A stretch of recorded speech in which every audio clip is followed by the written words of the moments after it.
Magandang gabi sa inyong lahat. Tayo muli ay magpapatuloy sa ating aralin sa unang Korinto. At tayo na sa chapter 11 na. Mag-umpisa tayo sa verse 2 hanggang verse 16. So tayo manalangin. O aming Diyos, kay aming pinupuri at sinasamba. Salamat muli sa pagkakataon na ito na kami makapag-aral ng iyong salita. Muli, ang hiling namin ay ang gabay ng Banal na Espiritu, ang dunong na magmumula sa Kanya, na magbibigay ng linaw sa aming pong pag-aaral. Sa iyo lang po ang kapurihan ng aming Ama, sa pangalan ni Jesus. Amen. So sabi rito sa NIV, I praise you for remembering me in everything, and for holding to the traditions just as I pass them on to you. But I want you to realize that the head of every man is Christ, and the head of the woman is man, and the head of Christ is God. Every man who prays or prophesies with his head covered dishonors his head. But every woman who prays or prophesies with her head uncovered dishonors her head. It is the same as having her head shaved. For if a woman does not cover her head, she might as well have her hair cut off. But if it is a disgrace for a woman to have her hair cut off or her head shaved, then she should cover her head. A man ought not to cover his head, since he is the image and glory of God. But woman is the glory of man, for man did not come from woman, but woman from man. Neither was man created for woman, but woman for man. It is for this reason that a woman ought to have authority over her own head, because of the angels. Nevertheless, in the Lord, woman is not independent of man, nor is man independent of woman. For as woman came from man, so also man is born of woman. But everything comes from God. Judge for yourselves. Is it proper for a woman to pray to God with her head uncovered? Does not the very nature of things teach you that if a man has long hair, it is a disgrace to him? But that if a woman has long hair, it is her glory. For long hair is given to her as a covering. If anyone wants to be contentious about this, we have no other practice, nor do the churches of God. Yan. So, nung ating nakaraan, ating inaral, yung rights or freedom, yung kalayaan ng isang mananampalataya. At sabi nga, hindi dapat ito inaabuso to the point or to the detrimental ng mga iba sa mga kapatid natin sa Panginoon.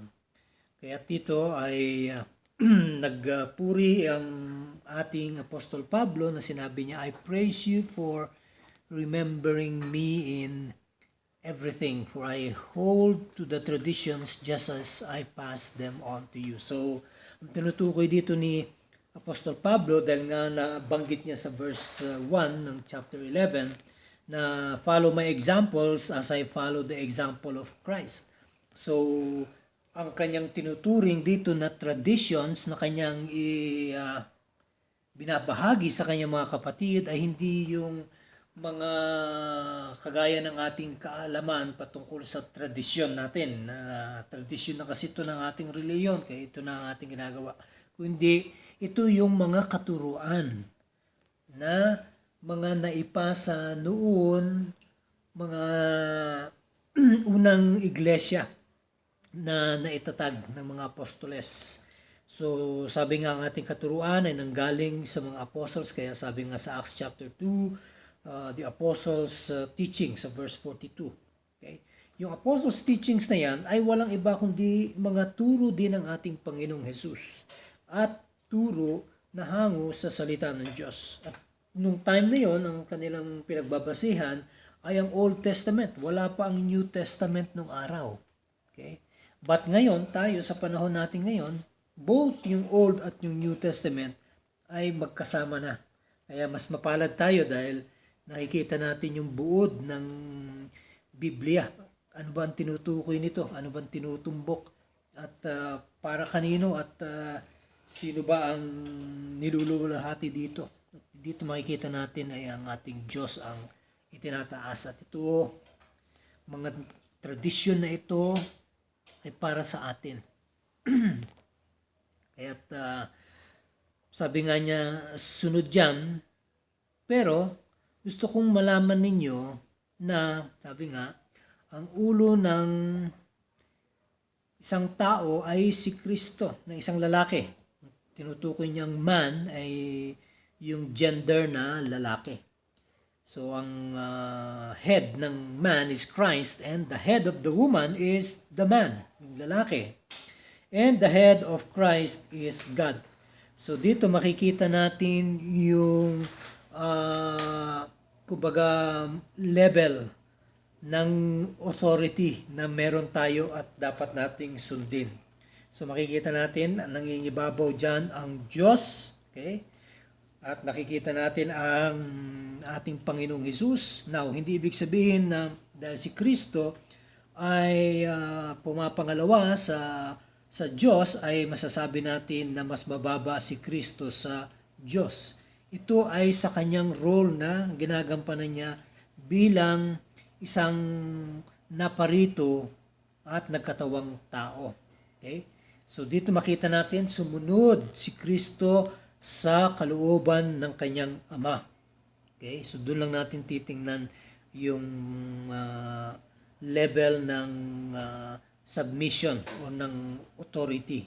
Okay? Una ang Diyos, tapos si Kristo, tapos ang lalaki, tapos panghuli ay ang babae. Meaning to say, patungkol ito sa mag-asawa. Tapos lalaki at babae, sino dyan ang magsasabit kanino. So dito pala makikita na natin na kailangan nandun, sabi nga, ang respeto. Kasi yung head o yung pagkasulat dyan ng ulo, okay, ay patungkol yan sa honor o yung respeto na binibigay ng isa sa isang tao. Okay?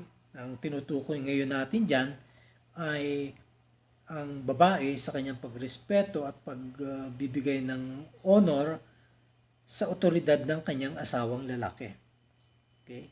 At ganoon din naman ang lalaki, siya sumusunod kay Kristo sa kanyang mga kautusan. At si Kristo, nakita natin sa kanyang buhay, siyang ehemplo natin na nagpasakop siya sa Diyos Ama. Ayan.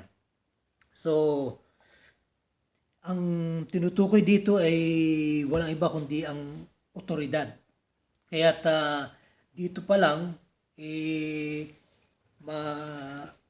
kumbaga, sasalungatin niya na yung mga kababaihan na nagpapastor. Kasi nga, paano siya magiging pastor? Di siya yung head ng kanyang asawang lalaki dahil siya ay pastora.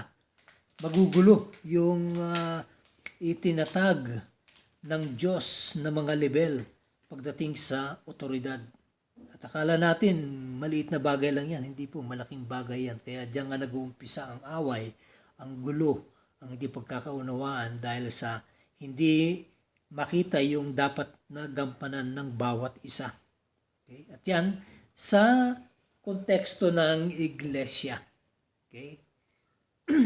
So ating tuloy ating pag-aaral. So,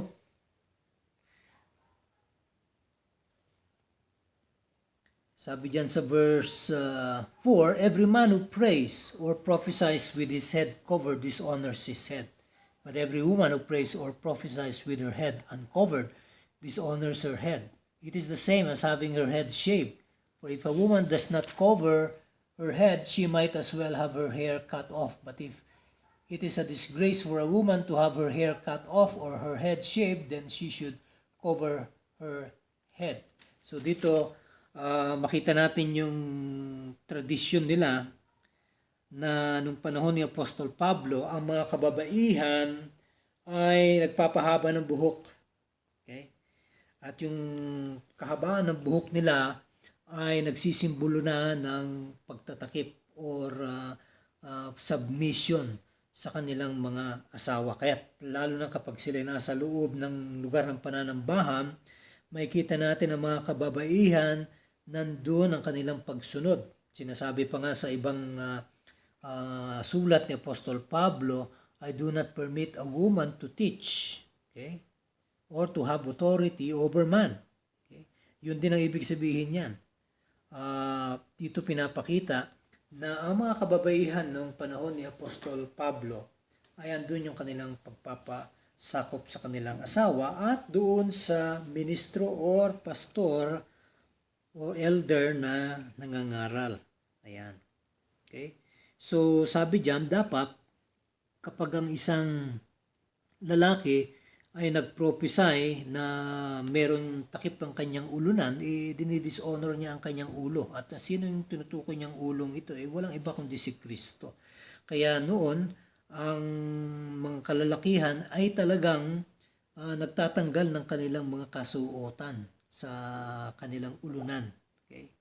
At ang mga kababaihan naman is, kumbaga, kung meron silang pantakip sa ulunan nila, ay ginagawa nila yan. Pero ngayon, sa atin, sa panahon natin ngayon, ay hindi na natin ginagawa yan na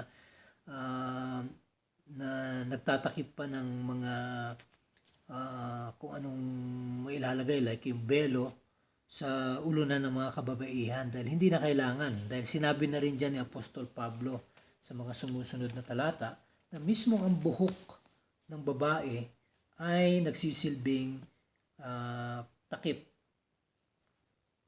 nagsisimbolo ng kanyang pagpapakumbaba at pagpapasakop sa kanyang asawa at sa sino mang ministro na naroroon na magtuturo sa loob ng iglesia. Okay? So, ayan. So, sabi nga dyan na kapag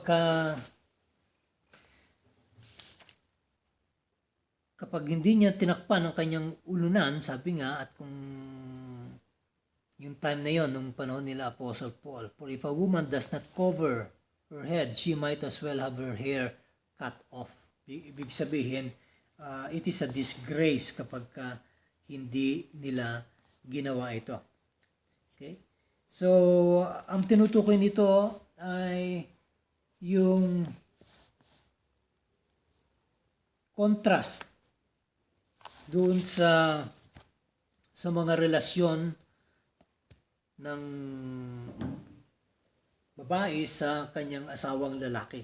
So, to equal tayo na nilalang ng Diyos, pero ibig sabihin, meron at meron na otoridad ang mga lalaki sa kanilang mga asawang babae. Okay? So, tinuro din dyan na merong mutual respect sa bawat isa. Sinabi rin dyan sa verse 9, neither was man created for woman, but woman for man. So, ibig sabihin na ganun din sa verse 8, for man did not come from woman, but woman from man. So, both binibigyan dito ng ang tinutukoy dito pala ay ang equality ng lalaki at babae sa paningin ng Diyos. Equal tayo in the sight of God. But, in terms of yung role na gagampanan, kailangan natin na ma-establish ito. Kasi kapag hindi at ito'y nabaliktad, okay, nakikita natin yan sa buhay mag-asawa, kapag ang babae, siya ay nagtatrabaho at yung lalaki nasa bahay lang at nagiging dominante yung babae, siya yung mas malaki ang sweldo, ang nangyayari, siya tuloy ang binabansagang head. Mali po yan. Kahit pa ganyan ang inyong, kumbaga, estado sa pamilya, sa relasyon nyo mag-asawa, ibig sabihin, pag uwi sa bahay, ang lalaki pa rin ang siyang may otoridad. Kahit pa sabihin mong manager yung kanyang asawa sa bangko at siya ay isang manggagawa lang sa yung lalaki sa pabrika. kailangan pa rin maipakita ang respeto. Walang problema kung manager man ang asawa niya sa bangko, yun ay trabaho lang. Pero pagdating sa relasyon, ang lalaki pa rin ang siyang may otoridad. Okay? Kaya't sabi nga dyan, sa loob ng iglesia, hindi na tinatakpan ng mga kalalakihan ang kanilang mga ulo, sapagkat sabi nga, it is a disgrace. Okay? Kasi nga, sabi nga, he is the image and glory of God. Okay? Tayo mismo. Una, nung si Adan pa lang, makita na natin na nung siya nilalang ng Diyos. He was created in the image of God. At sumunod naman ang kanyang asawang babae. Okay? And also, she is created in the image of God. Kaya doon nakikita natin yung equality. Pero wag natin i-stretch yung turong ito to the point na equal naman pala ang lalaki sa babae. So therefore, yung babae pwede magturo. Hindi, sasalungatin ka nung verses sa mga ibang turo ni Apostol Pablo. Okay? Sa mga epistles niya. I think doon sa 1 Corinthians o sa Timothy yun. Okay? Patungkol sa mga kababaihan. That I do not permit them to teach. Mga ganyan. It is better for the women to keep silent. Now, yung silence doon, hindi ibig sabihin na hindi na kayo magsasalita sa loob ng pananambahan. Ang ibig sabihin lang, huwag kayong magtuturo or huwag kayong maging madada to the point na kayo na ang pinapakinggan doon sa loob ng iglesia. Lalo na sa tradisyon nila bilang mga Hudyo at yung unang iglesia, napabilang pa ang mga Hentil. Dahil sa kanila bilang mga Gentiles, meron sila noon, nung sila yung mga pagano, sumasamba sila sa mga Diyos-Diyosan, yung mga Diyosa pa, gaya ni Aphrodite, ni Diana, okay, mga Ephesians. So, ibig sabihin talagang tinitingala nila ang mga kababaihan bilang mataas. Pero dito, nung naging Kristiyano na, ay naiba. Kasi talagang nilalagay lang ng Diyos sa tamang kalugaran ang bawat isa. Ayan. Kaya dyan, sabi nga sa verse 10, it is for this reason that a woman ought to have authority over her own head because of the angels. So ano ibig sabihin yan? Bakit? Kasi ang mga angels, they are ministering spirits. Okay? Yan ay mga sugo ng Diyos na sila rin ang nagbabantay sa mga iglesia ng Panginoon. So meaning to say, itong mga anghel na to, okay, mga male ang gender ng mga yan, and sa kanila, sila ay nagpapasakop sa Diyos. At kung makita nila na hindi na ipatutupad yung level ng authority doon sa loob ng iglesia, ibig sabihin, kahiya-hiya sa kanila dahil sila mismo ang witness sa mga bagay na ito. Kaya ito'y isa ring verse na nagpapatunay na yung dahil lang sa mga anghel ay kinakailangan ipakita ng mga kababaihan ang kanilang pagpapasakop sa kanilang mga asawang lalaki. Okay? Pero binalanse pa rin niya ni Paul na both women and men, hindi sila independent sa isa't isa. But rather, sabi nga, they are equal. Pero nakita niyo yung sa verse 12, yung last part, but everything comes from God. See? Pag sinabi yung salita niya, everything comes from God, ibig sabihin, ang Diyos ang siya nag-institute. Okay? Ng marriage, siya ang nagtatag ng family. Bakit niya ginawang ganun?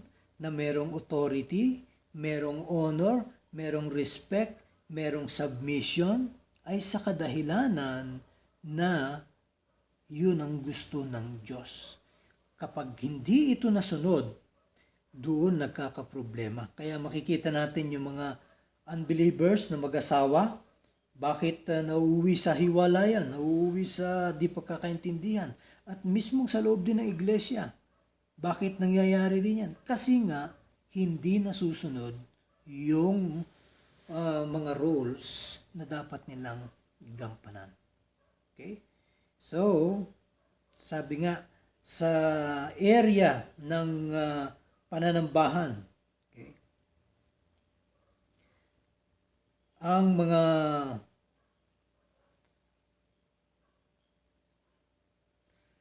anghel din, interesado sila sa kaligtasan at sila ay sensitibo rin patungkol sa decorum ng pananambahan, yung way kung paano ginagawa ang isang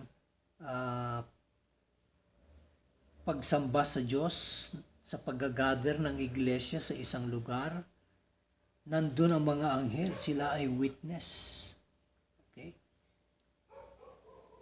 Kaya't makita natin na importante ang pagsunod dito. Now, sabi nga rito sa 13, now, judge for yourselves. May tanong dito sa Apostle Pablo, is it proper for a woman to pray to God with her head uncovered? Does not the very nature of things teach you that if a man has long hair, it is a disgrace to him, but that if a woman has long hair, it is her glory? For long hair is given to her as a covering. If anyone wants to be contentious about this, we have no other practice, nor do the churches of God. So, ang tinutukoy dito ni Apostle Pablo ay hindi lang yung iglesia nila nung panahon nila. Bagkus sinasabi nga niya rito, we have no other practice, nor do the churches of God. Now, he was not referring to just the church in his time, although yun ang unang punto dyan, pero dito pinapakita din. Dahil nga, babalik ulit tayo dun sa pinatutupad ng Diyos na level. Okay? So, makikita natin dun sa nature of things, yun yung proper.